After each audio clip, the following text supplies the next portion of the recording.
We love our countries. It's natural, it's where we're from, our team, our tribe. That shared identity can be powerful. It brings people together, builds communities, fuels progress. We rally around a flag, a song, a shared history. It's inspiring stuff. But here's the flip side. That same love, unchecked, can turn dangerous. It can morph into something ugly, something that divides us more than it unites us. When love of country becomes blind faith, we stop asking questions, we stop seeing clearly. We accept things we never should, all in the name of patriotism. That's when things get scary, when dissent becomes treason, when questioning the government is seen as unpatriotic. Suddenly it's not about right and wrong anymore, it's about us versus them, and that, my friends, is a dangerous game to play.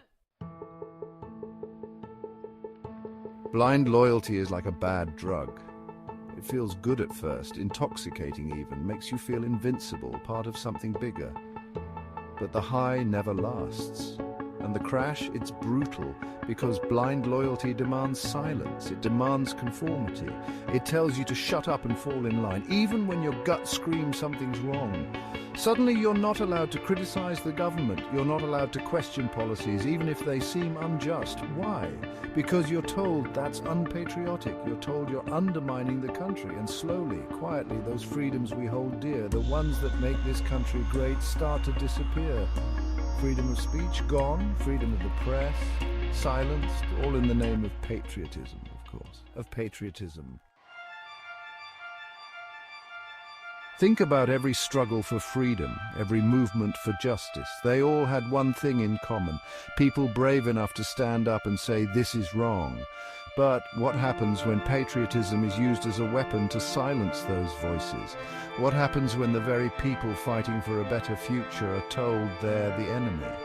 That's when movements fracture, when infighting and division cripple progress.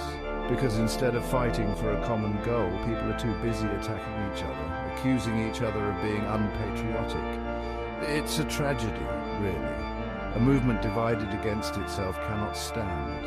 And the people in power, the ones who benefit from the status quo, they're laughing all the way to the bank because they know a divided opposition is a powerless one. Look, loving your country doesn't mean blindly following every order, every policy. It doesn't mean silencing dissent or attacking those who disagree.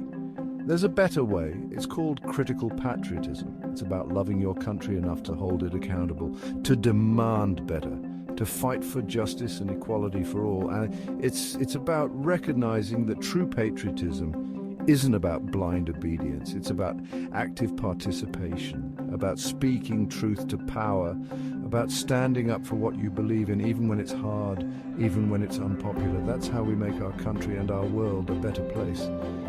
By embracing critical thinking, by prioritizing human rights and justice above all else, by remembering that we're all in this together. Now that's something worth fighting for.